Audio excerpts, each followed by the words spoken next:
प्यारे बच्चों, class 12th विषय अर्थशास्त्र, साइंस और कॉमर्स वाले बच्चों लोग का इकोनॉमिक्स का एग्ज़ाम हो चुका है और ऑब्जेक्टिव क्वेश्चन का आंसर भी आप लोगों को करा दिया गया है, जिसका आपको चैनल के प्लेलिस्ट में मिल जाएगा। आज हम लोग सब्जेक्टिव प्रश्नों के उत्तर को देखेंगे।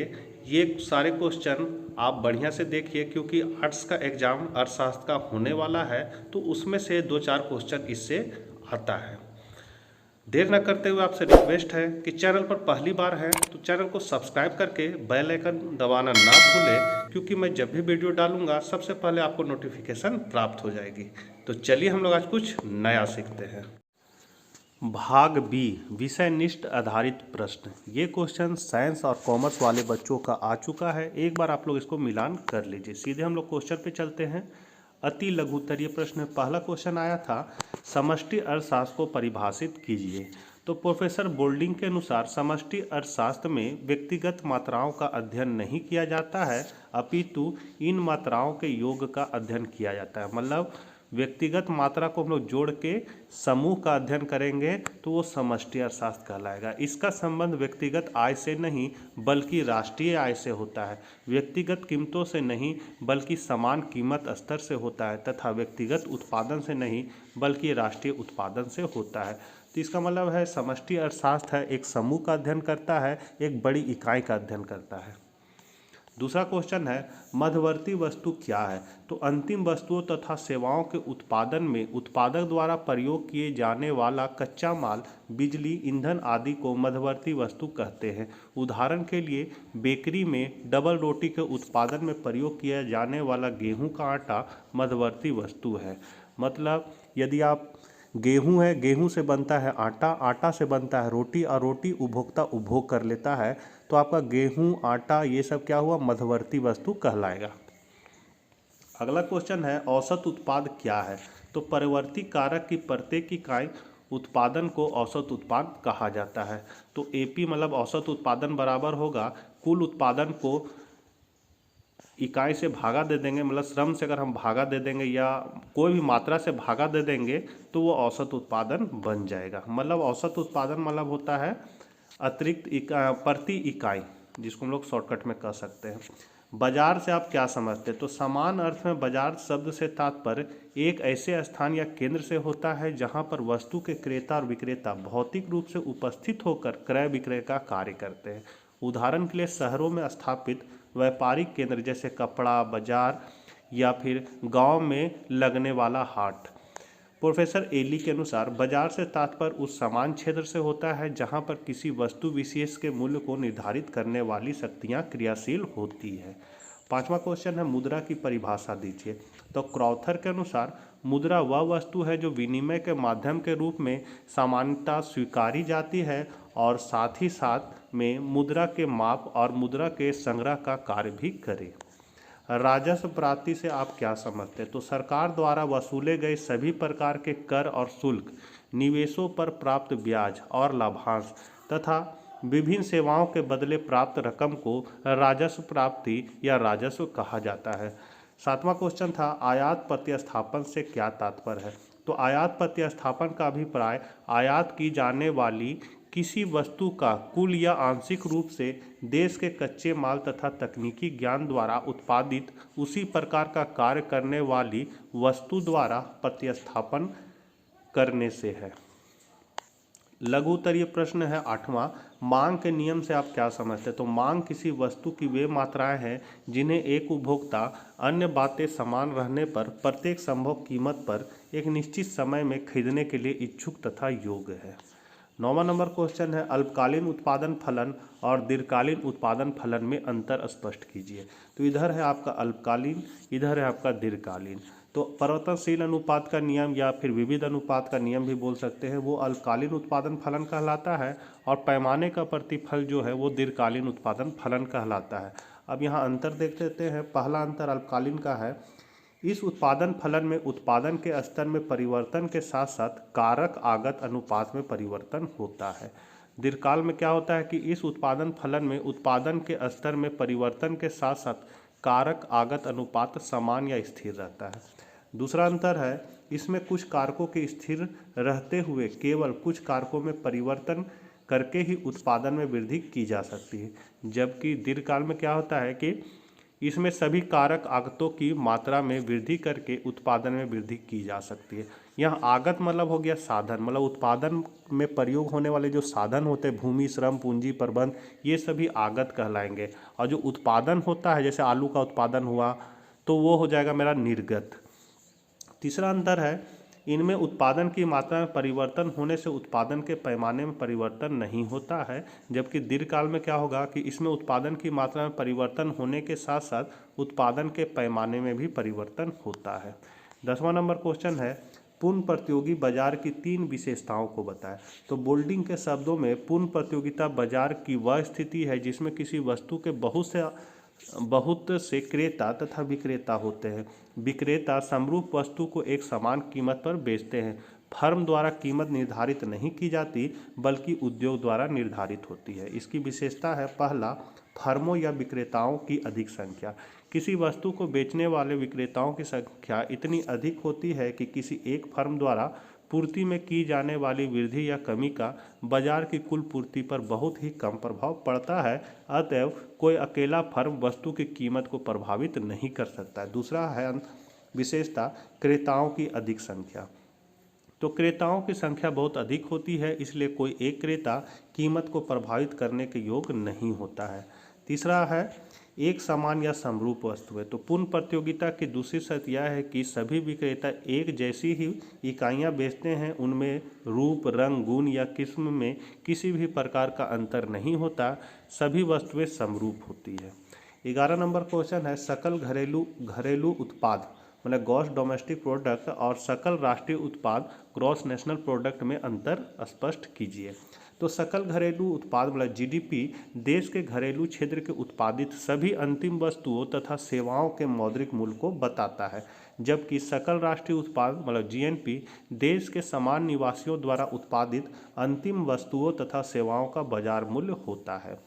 जीडीपी एक क्षेत्रीय घरेलू धारणा है जो देश के घरेलू क्षेत्र तक सीमित होती है, जबकि जीएनपी एक राष्ट्रीय धारणा है जिसका संबंध देश के समान निवासियों के साथ होता है। तीसरा अंतर है, जीडीपी बराबर होता है जीएनपी माइनस शुद्ध विदेशी साधन आय, जबकि जीएनपी बराबर होता है जीडीपी प्लस शुद्ध विदेशी साधन आय। फिर जीडीपी एक संकुचित धारणा है जो केवल घरेलू क्षेत्र तक सीमित होती है, जबकि जीएनपी एक व्यापक धारणा है जिसमें शुद्ध विदेशी साधन आय शामिल होती है। 12वां नंबर क्वेश्चन है, मुद्रा विनिमय का माध्यम है, स्पष्ट कीजिए। तो मुद्रा का सबसे महत्वपूर्ण कारण विनिमय का माध्यम है।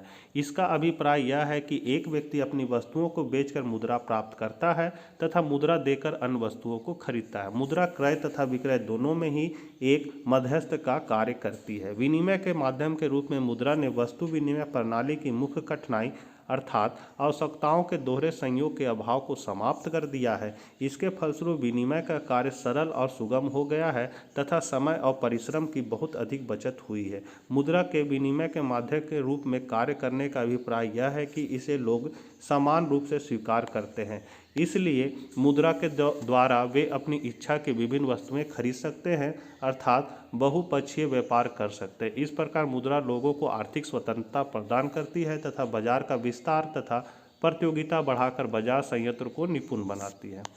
13वां नंबर क्वेश्चन है, प्रभावी मांग से आप क्या समझते हैं। प्रभावी मांग को हम लोग प्रभावपूर्ण मांग भी बोलते हैं, इफेक्टिव डिमांड।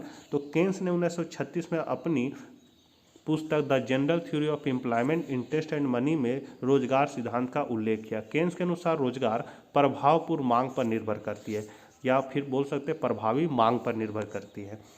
उपभोग संबंधी वस्तुओं तथा विनियोग संबंधी वस्तुओं की मांग के योग को प्रभावपूर्ण मांग कहते हैं। प्रभावपूर्ण मांग का फॉर्मूला होगा ईडी बराबर उपभोग मांग प्लस निवेश मांग, जिसको उपभोग को हम लोग सी बोलेंगे और निवेश मांग को आई बोलेंगे।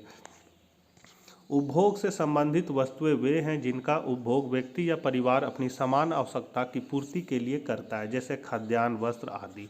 निवेश से संबंधित वस्तुएं वे हैं जिनका उपयोग संरचनात्मक या विनिर्माण उद्योग में होता है, जैसे मशीन, पावर प्लांट आदि। प्रभावपूर्ण मांग का निर्धारण 2 तत्वों से होता है, समग्र या जिसको लोग कुल भी बोल सकते हैं, समग्र मांग या कुल मांग बोल सकते हैं, एडी मतलब एग्रीगेट डिमांड। समान कीमत स्तर पर अर्थव्यवस्था में वस्तुओं और सेवाओं की कुल मांग को समग्र मांग कहते हैं। तो कुल मांग बराबर हो जाएगा उपभोग प्लस निवेश बंद अर्थव्यवस्था में। इसका फॉर्मूला बनेगा AD बराबर C+I। और एक और फॉर्मूला है कुल मांग बराबर उपभोग प्लस निवेश प्लस निर्यात माइनस आयात, मतलब खुली अर्थव्यवस्था में। इसको सांकेतिक रूप में लिखेंगे AD बराबर C+I plus X minus M। ये ग्राफ है इसका, इधर कीमत को लिया गया है, इधर रोजगार को लिया गया, और ये ADF जो आप देख रहे हैं ये आपका समग्र मांग को बता रहा है, और समग्र मांग जो है वो रोजगार पर निर्भर करता है। तो ADF हो गया आपका कुल मांग फलन, और N जो हो गया वो आपका रोजगार हो गया। चित्र में ADF का बाएं से दाएं ऊपर की ओर बढ़ना इस बात को दर्शाता है कि जैसे जैसे रोजगार की मात्रा बढ़ती जाती है कुल मांग फलन भी बढ़ती जाती है। अब दूसरा है समग्र पूर्ति या कुल पूर्ति, जिसको हम लोग एग्रीगेट सप्लाई बोलेंगे AS। अर्थव्यवस्था में सभी वस्तु की कुल पूर्ति के योग को समग्र पूर्ति कहते हैं। तो समग्र पूर्ति का फॉर्मूला है उपभोग प्लस बचत, मतलब AS बराबर C+S। इसका ग्राफ इस तरह होता है, ये यहाँ ऐसे जाएगा और R बिंदु के बाद ये खड़ा हो जाएगा। इसका मतलब है कि एक सीमा तक ही हम लोग पूर्ति में वृद्धि कर सकते हैं, उसके बाद पूर्ति क्या होती है, लंबवत हो जाती है, मतलब स्थिर हो जाती है।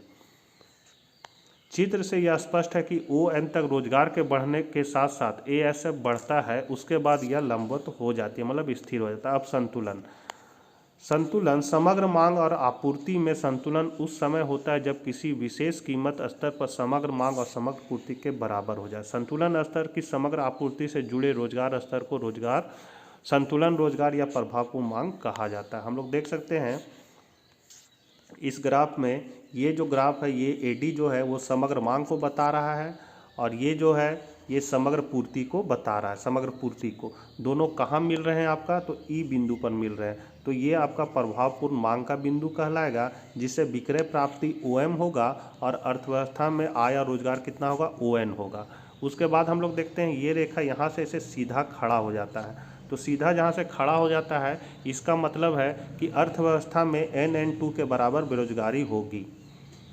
काहे बेरोजगारी होगी, काहे कि अगर पूर्ति ज़्यादा है और उसका मांग क्या है, कम है, मतलब पूर्ति कितना ज़्यादा हो रहा है, तो मान लो CN2 आपका पूर्ति है और N2D आपका मांग है, तो पूर्ति CD क्या हो जा रहा है, अधिक हो जा रहा है। तो ऐसी स्थिति में है कि सामान बिकेगा नहीं तो घाटा होगा, तो आदमी का क्या होगा, छटनी होगा, तो NN2 फिर बेरोजगार हो जाएगा।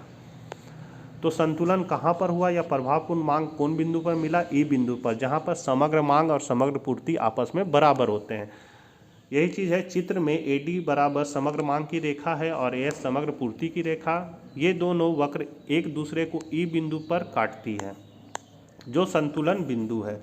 इस बिंदु पर रोजगार ON के बराबर तथा विक्रय प्राप्ति OM के बराबर है। 14 नंबर क्वेश्चन है सरकारी बजट के उद्देश्य को लिखिए। तो सरकारी बजट एक वित्तीय वर्ष की अवधि के दौरान सरकार की प्राप्तियों मतलब आय तथा सरकार के व्यय के अनुमानों का विवरण होता है। सरकारी बजट के उद्देश्य, तो पहला है आय तथा संपत्ति का पुनः वितरण। संपत्ति और आय का समान बंटवारा सामाजिक न्याय का प्रतीक है, जो कि भारत जैसे किसी भी कल्याणकारी राज्य का मुख्य उद्देश्य होता है। दूसरा है संसाधनों का पुनः आवंटन।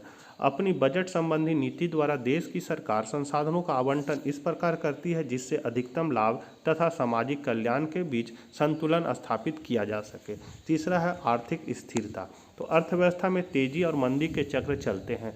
सरकार अर्थव्यवस्था को इन व्यापार चक्रों से सुरक्षित रखने के लिए सदा वचनबद्ध होती है। सरकार आर्थिक स्थिरता की स्थिति को प्राप्त करने का प्रयत्न करती है। चौथा है सार्वजनिक उद्यमों का प्रबंध। तो सरकार के बजट संबंधी नीति से ही यह प्रकट होता है कि वह किस प्रकार सार्वजनिक उद्यमों के माध्यम से विकास की गति को तीव्र करने के लिए उत्सुक है। प्रायः सार्वजनिक उद्यमों को इन क्षेत्रों में लगाने का प्रयत्न किया जाता है जहां प्राकृतिक एकाधिकार पाया जाता है। अब आपका दीर्घ उत्तरीय प्रश्न यहाँ से शुरू है। 15 नंबर क्वेश्चन है निम्न तालिका से मांग की लोच की गणना कीजिए। तो यहाँ वस्तु की कीमत दिया हुआ है 8 और 6 और वस्तु की मांग दिया है 32 और 42। तो सबसे पहले मांग की लोच का जो फॉर्मूला होता है वो क्या होता है, तो होता है आपका डेल्टा Q बट्टा Q बट्टा डेल्टा P बट्टा P। तो यहाँ पर डेल्टा Q जो है वो मात्रा में परिवर्तन को बता रहा है। तो मात्रा में परिवर्तन कैसे निकालेंगे, तो 42 में 32 को घटा देंगे तो डेल्टा Q निकल जाएगा। और ये Q मतलब होगा शुरू का मात्रा कितना है, तो 32 है। डेल्टा पी मतलब हो गया मूल्य में परिवर्तन कितना हो रहा है, तो 6 में 8 को घटा देंगे तो डेल्टा पी मेरा ज्ञात हो जाएगा। और पी हो जाएगा शुरू का मूल्य कितना है, 8 है। वही चीज़ यहाँ लिखा हुआ है, पी है 8, P1 आपका है 6, इसको 6 है P1, Q1 है आपका 32 और Q1 है आपका 42। डेल्टा पी कैसे निकलेगा, तो P1 माइनस पी कर देंगे, मतलब 6 में 8 को घटा देंगे तो -2 हो गया। डेल्टा क्यू कैसे निकलेगा, तो Q1 माइनस क्यू मतलब 42 में 32 को घटा देंगे 10 हो जाएगा। हम लोग फॉर्मूला लगाएंगे इसका, मांग की लोच बराबर होगा डेल्टा क्यू बट्टा क्यू गुने पी बट्टा डेल्टा पी। यहाँ माइनस लगा रहेगा क्योंकि मांग और मात्रा में क्या होता है, मूल्य और मात्रा में विपरीत संबंध होता है, जिसके कारण यहाँ माइनस लगा हुआ है। अब डेल्टा क्यू का मान कितना है, तो आपका डेल्टा क्यू का मान आप देख सकते हैं 10 है, तो यहाँ डेल्टा क्यू की जगह 10 बैठा दिए। क्यू हो गया शुरू का मात्रा कितना है, तो 32 है, यहाँ क्यू बराबर 32 है तो 32 लिख दिए। गुना पी कितना है मेरा शुरू में 8 है तो 8 लिख दिए। डेल्टा पी कितना निकला, -2, तो -2 लिख दिए। अब इसको हम लोग सॉल्व कर देंगे, तो ये माइनस से ये माइनस कट गया, 8 चौक 32। फिर आपका क्या होगा, इसको इससे गुना कर दिए तो 10 हो गया, और यहाँ हो गया, यहाँ पर 4 है तो 4 को 2 से गुना कर देंगे तो 8 होगा। अब 8 से 10 को भागा लगाएंगे तो कितना हो जाएगा, 1.25 आएगा। इसका मतलब है कि मांग की जो लोच है वो क्या है, इकाई से अधिक है, काहे कि 1 से अधिक है, 1.25 है, इसलिए इकाई से अधिक है। अगला क्वेश्चन है, परिवर्तनशील अनुपात के नियम की 3 अवस्थाओं को बताएं। तो जब उत्पादन का केवल एक साधन परिवर्तनशील होता है तथा अन्य साधन स्थिर हो, तो साधन को बढ़ाने से उत्पादन पहले बढ़ता है, उसके बाद स्थिर अनुपात में बढ़ता है और अंत में घटने लगता है। इसमें फॉर्मूला y बराबर function of v into F. यहाँ y जो है वो तो उत्पादन को बता रहा है, v है परिवर्तनशील साधन को बता रहा है, और f जो है आपका स्थिर साधन को बता रहा है, और f जो है वो उत्पादन और साधन के फलनात्मक संबंध को बता रहा है। तो यहाँ पर हम लोग ग्राफ में देख सकते हैं कि कुल उत्पादन पहले तेज़ी से बढ़ता है, फिर घटते हुए दर से बढ़ता है और फिर घटने लगता है। घटते हुए दर से बढ़ने का मतलब है जैसे 2 के बाद बढ़ गया 4 के बाद बढ़ गया मान लिया 10, तो इसको बढ़ना बोलेंगे। आप 4 में 2 को घटा दिए तो 2 बढ़ा, 10 में 4 को घटा दीजिए तो 6 बढ़ा। अब है कि अब आपका बढ़ा 12, तो 12 बढ़ा तो 12 में 10 को घटा दिए तो 2, तो पहले देखिए कितना ज़्यादा बढ़ रहा है, 6 से बढ़ रहा है, लेकिन फिर 2 ही बढ़ा, तो इसका मतलब इसको घटती दर से बढ़ना कहते हैं। तो शुरू वाला अवस्था में क्या होता है कि कुल उत्पादन तेज़ी से जब बढ़ता है तो सीमांत उत्पादन भी बढ़ता है, औसत उत्पादन भी बढ़ता है। तो यहाँ से यहाँ, जैसे यहाँ से जो है आपका मतलब जहाँ तेज़ी से बढ़ता है वो वहाँ से जो आपका बायां साइड का एरिया है वो प्रथम अवस्था कहलाएगा। उसके बाद घटते हुए दर से बढ़ता है, तो यहाँ जो बीच का एरिया आप देख रहे हैं वो द्वितीय अवस्था है, और उसके बाद कुल उत्पादन क्या होता है, घटने लगता है। तो जहाँ घटने लगता है तो वो आपका तीसरा अवस्था कहलाएगा। तो इस अवस्था में क्या होता है, सीमांत उत्पादन जो होता है ऋणात्मक हो जाता है और औसत उत्पादन भी घटने लगता है। तो आप लोग ग्राफ को देख लिए होंगे बढ़िया से। अब हम लोग इसका डिटेल देखते हैं। कुल उत्पादन, तो उत्पत्ति के साधनों से उत्पादित की गई वस्तुओं तथा सेवाओं की कुल मात्रा की कुल उत्पादन कहा जाता है। टीपी बराबर सिग्मा एमपी इसका फॉर्मूला होता है। औसत उत्पादन होता है परिवर्तन साधन के प्रति इकाई उत्पादन को औसत उत्पादन कहा जाता है। एपी बराबर टीपी बटा एल। शुरू वाला फर्स्ट वाला क्वेश्चन यही था। फिर है सीमांत उत्पादन, तो परिवर्तनशील साधन की एक अतिरिक्त इकाई और लगाने से कुल उत्पादन में जो वृद्धि होती है उसे सीमांत उत्पादन कहते हैं। तो एम पी बराबर T P N minus T P N minus 1, और एक ये भी फॉर्मूला है। तो यहाँ से यहाँ तक जो है आपका यहाँ से लेकर यहाँ तक आपको नहीं लिखना है, लेकिन चूंकि आर्ट्स वाला का एग्ज़ाम अभी हुआ नहीं है, और आर्ट्स वाला एग्ज़ाम में विविध अनुपात का जब नियम अगर आपको पूछ देता है विविध अनुपात नियम से आप क्या समझते हैं या परिवर्तनशील अनुपात नियम से क्या समझते, तो आपको ये पूरा आंसर लिखना पड़ेगा। जहाँ तक है ये पूरा आंसर आपको लिखना पड़ेगा। और इसमें केवल आपको पूछा है कि परिवर्तनशील अनुपात नियम की 3 अवस्थाओं को बताएं, केवल अवस्था बताना है, तो आपका ये वाला जो पोर्शन है ये आप इसको छोड़ सकते हैं। अब सीधे हम लोग इसका अवस्था में आ जाएंगे। लेकिन चूंकि आर्ट्स वाला में ये क्वेश्चन इंपॉर्टेंट है, देखिए पैमाने प्रतिफल या परिवर्तनशील अनुपात का नियम, ये दोनों में से एक तो आता ही आता है एग्जाम में, या फिर कभी कभी दोनों आ जाता है। और साइंस वाला का जब हम वीडियो बनाए थे एग्जाम में जाते जाते हुए देखने के लिए, तो उसमें हम बोले थे कि दोनों में से एक आएगा, और देखिए ये आ गया। तो अब हम लोग इसका अवस्था को देखते हैं। तो प्रथम अवस्था में क्या होता है, तो प्रथम अवस्था में कुल उत्पादन बढ़ता है और औसत उत्पादन, इसको हम यहाँ ऐसे ग्राफ से बना देते हैं, देखिए यहाँ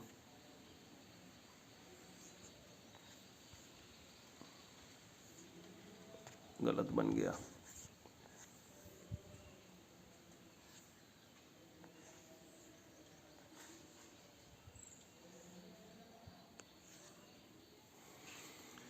देखिए प्रथम अवस्था, ये जो एरिया है, ये एरिया, ये प्रथम अवस्था, ये दूसरा अवस्था है और ये तीसरा अवस्था है। तो प्रथम अवस्था में क्या होता है, तो में कुल उत्पादन बढ़ता है। तो कुल उत्पादन देखिए बढ़ रहा है, औसत उत्पादन भी बढ़ता है, तो औसत उत्पादन भी बढ़ रहा है। ये औसत उत्पादन है आपका, ये कुल उत्पादन है और ये आपका सीमांत उत्पादन तथा सीमांत उत्पादन बढ़ता है। इसलिए इस अवस्था को उत्पत्ति वृद्धि नियम या लागत ह्रास नियम कहते हैं। दूसरी अवस्था में कुल उत्पादन घटती हुई दर से बढ़ता है, मतलब घटती हुई दर से बढ़ता है, मतलब अभी हम घटते हुए दर से बढ़ना समझाए थे। तो यहाँ पर आपका दूसरी अवस्था में क्या होता है, घटती हुई दर से कुल उत्पादन बढ़ता है।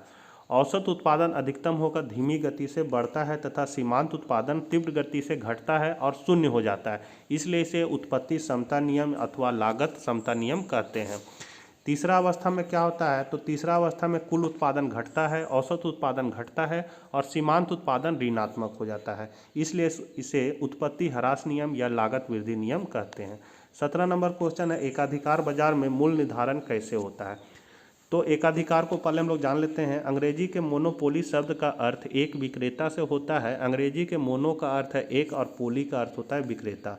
अतएव एकाधिकार बाजार की वह स्थिति है जिसमें किसी वस्तु या सेवा का केवल एक ही उत्पादक होता है तथा उस वस्तु का कोई निकटतम प्रतिस्थापन नहीं होता। इसमें मूल्य निर्धारण कैसे होगा, तो इसका मूल्य निर्धारण के बारे में दो अर्थशास्त्री अपना अलग अलग राय दी है। सबसे पहले हम लोग मार्शल का राय देख लेते हैं। मार्शल के अनुसार एकाधिकारी उस बिंदु पर मूल्य निर्धारण करेगा जहां कुल आगम तथा कुल लागत का अंतर अधिक होगा, मतलब अंतर अधिक होगा।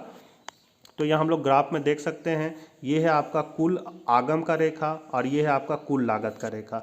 ये लागत यहाँ से स्टार्ट हुआ है, इसका मतलब है कि आपका शुरू में कुछ लाभ हो चाहे ना लो, दुकान खोलने के लिए शुरू में आपको पैसा लगाना पड़ेगा, इसलिए लागत यहाँ से स्टार्ट है। और आय आपका ओरिजिन से स्टार्ट है, इसका मतलब शुरू में आय आपका शून्य भी रहता है जबकि लागत आपको लगाना पड़ेगा। तो दोनों का अंतर ज़्यादा कहाँ हो रहा है, तो यहाँ पर देख रहे हैं अंतर ज़्यादा हो रहा है, AB अंतर। तो ये आपका यहाँ पर उत्पादक क्या करेगा, मूल्य निर्धारण करेगा। लेकिन मार्शल के सिद्धांत में ये स्पष्ट नहीं हो पाता है कि अगर यहाँ पर क्यों नहीं होगा मूल्य निर्धारण, चाहे यहाँ काहे नहीं मूल्य निर्धारण होगा। तो इसलिए इसको हम लोग क्या कहते हैं, श्रीमती रॉबिन्सन ने अलग अपना फिर एक नियम निकाला था। फिलहाल इस चित्र को देख लेते हैं। चित्र में स्पष्ट है कि TR और TC का अंतर AB अधिक है, अतः वह OQ मात्रा उत्पादन करके अधिक लाभ कमाएगा। श्रीमती रॉबिन्सन कहती है कि एकाधिकार में संतुलन या कीमत निर्धारण उस बिंदु के आधार पर होता है जहां पर, तो उनका कहना है कि मूल्य निर्धारण करने के लिए हमको दो शर्त को मानना पड़ेगा। पहला पर्याप्त शर्त है, पहला आवश्यक शर्त है MR बराबर MC होना चाहिए, और दूसरा शर्त है कि MC की रेखा MR रेखा को नीचे से ऊपर जाते हुए काटे। जहां दोनों शर्त पूरा होगा वहीं पर उपभोक्ता संतुलन में भी होगा और वहां पर ही वो मूल्य को निर्धारित करेगा। तो इसको हम लोग मैथमेटिकल देखते हैं कि हम जानते हैं कि पाई बराबर R माइनस C। इसमें पाई जो है वो लाभ है, R है सो आय है और C है सो आपको लागत है। मतलब कोई भी सामान बनाने में आपको लगा 5 रुपया, बेचे 10 रुपया में, तो बनाने लागत कितना, तो लाभ कितना होगा, तो सबसे पहले आय कितना बेचे 10 रुपया, तो आय हुआ आपका 10, बनाने में कितना लगा 5 रुपया, तो लाभ कितना हुआ, तो 10 में 5 को घटा दिए तो 5। तो ये लाभ का ये फॉर्मूला है R माइनस C, मतलब आय को लागत से घटा देंगे। अब हम लोग इसका डेरिवेटिव निकालेंगे। डेरिवेटिव जो होगा वो पाई का हो जाएगा डी पाई बट्टा DX, R का हो जाएगा DR बट्टा DX और C का हो जाएगा DC बट्टा DX। उसके बाद लाभ अधिकतम करने पर डी पाई बट्टा DX जो है उसको हम लोग जीरो मान लेंगे, मतलब इसको हम लोग जीरो मान लेंगे। तो आपका क्या बच जाएगा, तो आपका बच जाएगा DR बट्टा DX माइनस DC बट्टा DX इक्वल टू जीरो बच जाएगा। अब यहाँ पर माइनस है, इसको उठा के बराबर के इधर ले आएंगे तो आपका क्या हो जाएगा DR बट्टा DX बराबर DC बट्टा DX। तो टोटल का डेरिवेटिव जो होता है वो मार्जिनल होता है। तो यहाँ DR बट्टा DX का जो डेरिवेटिव है वो क्या हो जाएगा MR हो जाएगा और DC बट्टा DX का डेरिवेटिव से क्या हो जाएगा MC बन जाएगा, मतलब टोटल का डेरिवेटिव मार्जिनल होता है। तो एम आर बराबर एम सी पहला सिद्ध हो गया। अब दूसरा है जो आपका पर्याप्त शर्त, उसमें हम लोग क्या करेंगे, ये जो फर्स्ट डेरिवेटिव है उसी का हम लोग सेकेंड डेरिवेटिव निकालेंगे। तो सेकेंड डेरिवेटिव निकालने के लिए कुछ नहीं करना है, जैसे डी पाई बटा डी एक्स है तो इसका सेकेंड कैसे लिख लेगा, तो इसमें स्क्वायर लगाएंगे, डी स्क्वायर पाई बटा डी एक्स स्क्वायर, इस तरह कर दें तो ये सेकेंड डेरिवेटिव हो जाएगा। तो यही चीज़ को यहाँ किया गया है, डी स्क्वायर पाई बटा D x square, D R बटा डी एक्स का हो जाएगा डी स्क्वायर आर बटा डी एक्स स्क्वायर, और डी सी बटा डी एक्स का हो जाएगा डी स्क्वायर सी बटा डी एक्स स्क्वायर। अब हम लोग क्या करेंगे, इसको जो फर्स्ट डेरिवेटिव सेकेंड डेरिवेटिव निकाले हैं डी स्क्वायर पाई बटा डी एक्स स्क्वायर, इसको लेस देन जीरो करेंगे। जैसे फर्स्ट में क्या किए थे, बराबर जीरो मान लिए थे डी पाई बटा डी एक्स, इसमें लेस देन जीरो करेंगे। तो यहाँ हम लोग किए हैं वही चीज़ को, लाभ अधिकतम करने पर लेस देन जीरो किए। अब इसको इतना लेस देन जीरो, मतलब इस ये पूरा चीज़ को हम लोग जीरो मान लेंगे और ये बराबर की जगह लेस देन लिखा जाएगा। ये मैक्सिमा मिनिमा का मतलब शर्त है, तो उसी के आधार पर इसको किया गया है। अब ये डी स्क्वायर आर बटा डी एक्स स्क्वायर रहेगा और इसको माइनस वाला को उठा के इधर कर देंगे तो क्या हो जाएगा, प्लस हो जाएगा, यहाँ प्लस हो गया।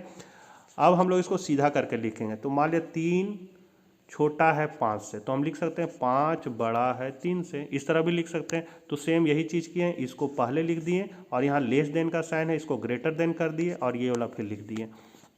अब यहाँ पर क्या है कि दो गो डेरिवेटिव है, दो डेरिवेटिव है, मतलब डी स्क्वायर सी बटा डी एक्स स्क्वायर है, तो एक डेरिवेटिव को बाहर निकाल देंगे तो हो जाएगा डी बटा डी एक्स और ब्रैकेट के अंदर लिखेंगे डी सी बटा डी एक्स, मतलब डी को डी से गुना करेंगे तो डी स्क्वायर सी बन जाएगा और डी एक्स गुना हो तो डी एक्स स्क्वायर बन जाएगा। इस तरह हम इसको यहाँ से अलग कर देंगे, तो यहाँ अलग कर दिए, फिर ग्रेटर देन का साइन दिए, यहाँ से भी अलग कर दिए। अब इसका जो मतलब है, इसका मतलब होता है स्लोप ऑफ, और डी सी बटा डी एक्स का क्या हो जाएगा, एम सी हो जाएगा, इसका भी हो जाएगा स्लोप ऑफ और इसका हो जाएगा एम आर। तो इसका मतलब है कि slope of M C greater than slope of M R, मतलब एम सी का जो ढाल होगा एम आर का ढाल से अधिक होगा। तो अधिक कब होगा, जब एम आर रेखा को एम सी रेखा नीचे से काटते हुए ऊपर जाएगा, तभी एम सी का ढाल अधिक होगा एम आर का ढाल से। जैसा कि ये इस ग्राफ में देख सकते हैं, ये आपका ए आर का रेखा है, ये आपका एम आर का रेखा है, ये आपका एम सी का रेखा। तो एम आर और एम सी कहाँ बराबर हो रहा है, जो पहला शर्त है कि एम आर बराबर एम सी होना चाहिए, तो यहाँ पर क्या हो रहा है, कट रहा है एम सी का रेखा और ये एम आर का रेखा, तो यहाँ बराबर हो रहा है, तो पहला शर्त पूरा हो गया। दूसरा शर्त कहता है कि नीचे से ऊपर जाते हुए काटे, तो यहाँ देखिए इसे नीचे से ऊपर जाते हुए काट रहा है, तो दूसरा शर्त भी यहाँ पूरा हो रहा है। तो यहाँ से यहाँ संतुलन होगा और यहाँ से खड़ा बिंदु, खड़ा रेखा अगर हम आर तक खींचेंगे, मतलब ए आर तक सटाएंगे, तो हमको बाजार में मूल्य पता चल जाएगा कि बाजार में मूल्य कितना होगा, ओ पी होगा, और उत्पादन कितना होगा, ओ क्यू होगा। अब इसमें है कि चित्र में एम आर बराबर एम सी ई बिंदु पर है, उससे खड़ी रेखा ए आर तक खींचने से पता चलता है कि एकाधिकार में मूल्य ओ पी तथा उत्पादन की मात्रा ओ क्यू निर्धारित होगी। ए सी वक्र चूंकि मूल्य से कम है, अतः फर्म को असामान्य लाभ प्राप्त होगा। अब ये जो आपका ए सी वक्र है, ये वाला ये वक्र ए सी वक्र, ये मूल्य का रेखा, इससे क्या है नीचे में है, तो यहाँ पर असामान्य लाभ होगा। असामान्य लाभ मतलब होता है कि 2 रुपया सामान बनाने में लगा और 50 रुपया में बेचे, तो ये असामान्य लाभ कहलाएगा। 2 रुपया में सामान बनाया, 2 ही रुपया में बेचे, तो इसको हम लोग सामान्य लाभ कहेंगे या शून्य लाभ कहेंगे। और 2 रुपया सामान बनाने में लगा और 1 रुपया में बेचे, तो हानि हो गया। तो ऐसा कब होगा, तो ये जो आपका है ये असामान्य लाभ है। अगर एसी वक्र इसको ऐसे छूते हुए जाएगा तो यहाँ पर सामान्य लाभ हो जाएगा, और यदि एसी वक्र इसके ऊपर से जाएगा, ए आर रेखा से ऊपर से, तो आपका हानि हो जाएगा। अगला क्वेश्चन है, राष्ट्रीय आय की गणना की आय विधि और उत्पाद विधि का वर्णन करें। तो आय विधि, इस विधि को वर्गीकृत कार्यों के अनुसार विधि या साधन भुगतान विधि भी कहा जाता है। इस पद्धति के अनुसार देश के संपूर्ण व्यक्तियों एवं संस्थाओं की आय की गणना की जाती है तथा उनके कुल योग को राष्ट्रीय आय कहते हैं। आय विधि से राष्ट्रीय आय की गणना में निम्नलिखित चरणों का प्रयोग किया जाता है। सभी वस्तुओं और सेवाओं की उत्पादन प्रक्रिया में सृजित आय के योग को राष्ट्रीय आय कहते हैं। आय विधि में राष्ट्रीय आय की गणना करने के निम्नलिखित प्रमुख चरण है। क, विभिन्न साधनों को प्राप्त होने वाली आय को विभिन्न वर्गों में बांटना। तो साधन आय के घटक निम्नलिखित हैं। कभी कभी पूछ देता है साधन आय के घटक को लिखे, तो ये भी यही आंसर हो जाएगा। तो इसमें है कर्मचारियों का प्राथमिक लगान ब्याज लाभ और मिश्रित आय। दूसरा है घरेलू साधन आय की गणना। तो घरेलू साधन आय की गणना करने के लिए कर्मचारियों के प्राथमिक लगान ब्याज एवं लाभ का योग करते हैं। अतः घरेलू साधन आय बराबर कर्मचारियों का प्राथमिक प्लस लगान प्लस ब्याज प्लस लाभ प्लस मिश्रित आय। मिश्रित आय का अर्थ अनगिनत उद्यमों की आय है जिसमें कर्मचारियों के प्राथमिक लगान ब्याज लाभ को बांटना कठिन होता है। ग नंबर राष्ट्रीय आय की गणना। तो घरेलू साधन आय में विदेशों से अर्जित शुद्ध साधन आय को जोड़कर राष्ट्रीय आय की गणना की जाती है। अतः राष्ट्रीय आय बराबर होगा कुल साधन आय प्लस विदेशों से अर्जित शुद्ध साधन आय। अब है उत्पाद अथवा मूल वृद्धि विधि। इसे औद्योगिक उद्गम विधि या शुद्ध उत्पाद विधि भी कहा जाता है। इस पद्धति के अनुसार वस्तुओं और सेवाओं की कुल वार्षिक उत्पत्ति में कच्चे माल की कीमत, चल एवं अचल पूंजी का प्रतिस्थापन व्यय, अचल पूंजी घिसावट एवं मरम्मत का व्यय तथा कर एवं बीमा का व्यय निकालकर जो शुद्ध राष्ट्रीय उत्पादन बचता है उसे ही राष्ट्रीय आय कहते हैं। इसी शुद्ध राष्ट्रीय उत्पादन को उत्पत्ति के साधनों के बीच बांटा जाता है। यद्यपि यह पद्धति लंबी एवं कठिन है तथापि आय की गणना के लिए मुख्यतः इसी का प्रयोग किया जाता है। और लास्ट क्वेश्चन है संतुलित बजट, अधिक बजट तथा घाटे के बजट की व्याख्या कीजिए। तो यहाँ पर व्याख्या है और अंतर भी है। संतुलित बजट तो सरकार के अनुमानित राजस्व एवं पूंजीगत प्राप्तियां अनुमानित व्यय के बराबर होती है। अधिक बजट क्या है? तो सरकार की प्राप्तियां अधिक होती है तथा व्यय कम होता है। और घाटे का बजट होता है सरकार का व्यय सरकारी प्राप्तियों से अधिक होता है। संतुलित बजट में क्या होता है कि यह फिजूल खर्ची में कमी को दर्शाता है। अधिक बजट या सरकार एवं योजना व्यय में कमी को दिखलाता है। और घाटे का बजट या फिजूल खर्ची तथा अत्यधिक व्यय को दर्शाता है। फिर संतुलित बजट में यह वित्तीय स्थायित्व को दिखलाता है, जबकि अधिक बजट या आर्थिक विकास की गति में मंदन को दर्शाता है। घाटे का बजट अगर व्यय सही दिशा में हो तो आर्थिक विकास की गति को बढ़ाता है। फिर आर्थिक विकास एवं कल्याणकारी योजनाओं को सीमित करती है। यह कल्याणकारी योजनाओं का अभाव होता है तथा आवश्यकता नहीं होती है। फिर कल्याणकारी योजनाएं तेज गति से चलती है।